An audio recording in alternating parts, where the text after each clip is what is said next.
So I want to talk a bit about ambition in Ireland. And I'm going to talk about a case study. I didn't know which. So this is a picture of the Ardnacrusha Dam, which is outside Limerick. And it was built between 1925 and 1929. It was proposed in September 24, and construction started in the August of 1925.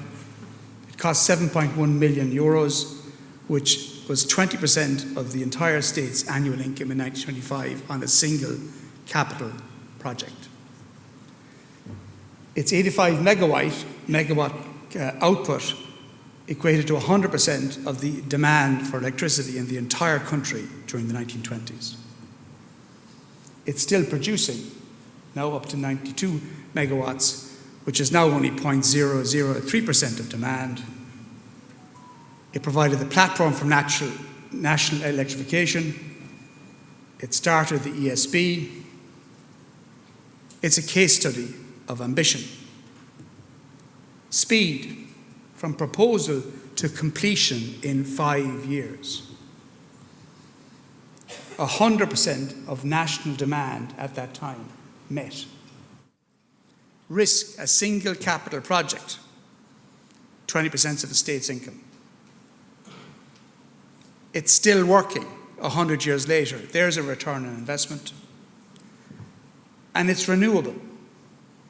It was also, when it was built, the largest I suppose, dam of its type in the world. It was only succeeded by the Hoover Dam in 1930, and the then president was in touch with the Irish government at the time on its experience. That was from a country that was only in its first couple of years of existence. That's ambition. It's not the only thing like that we've done.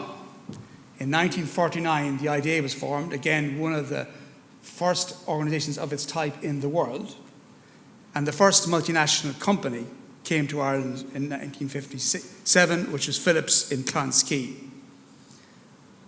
In 1967, the Free Education Act, which was announced by the then minister to the National Union of Journalists in 1966, without even bringing the idea to cabinet. He had spoken to his Taoiseach, but to nobody else, including the finance minister, and he announced there would be free education at second level the following year. But of course then he had the public's support, and so the cabinet couldn't say no to it. That was Donogh O'Malley. In 1973, we joined the European Union. By the way, not everyone was in favour of us joining the European Union, and one of the biggest resistors to it at the beginning was the agricultural sector, which became one of its biggest beneficiaries. New big things always have resistance, but that doesn't mean they don't work. And obviously the EU has been transformative for Ireland. Since the 1970s, though, firstly, I suppose in the 1980s, this move into the EU had consequences. A lot of factories shut that were protected, so it led to a loss of confidence. There was very high unemployment, huge immigration. We got over that, things started to really work, and then we got overconfident in the 90s. So there were some hard lessons in the 2000s as we had that hangover, if you like, of that overconfidence.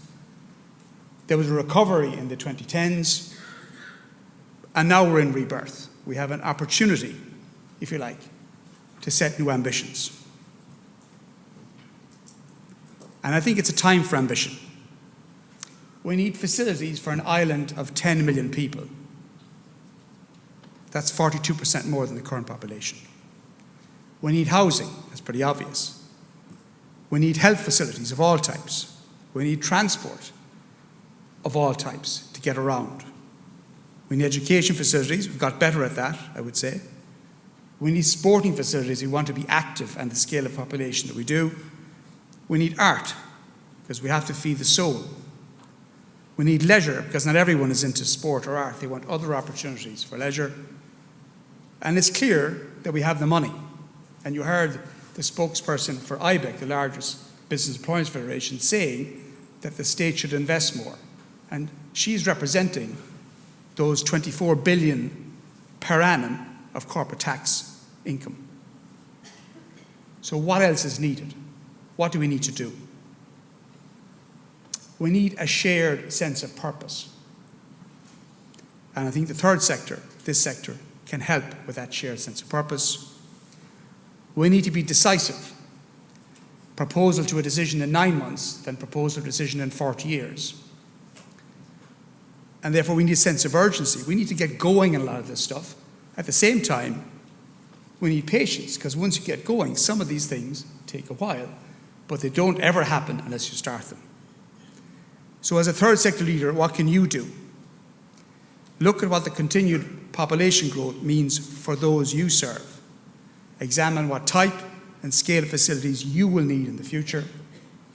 Develop a plan, cost it, seek the funding you need. Funding has always followed ambition, but the ambition comes first. Enjoy your lunch. Thank you.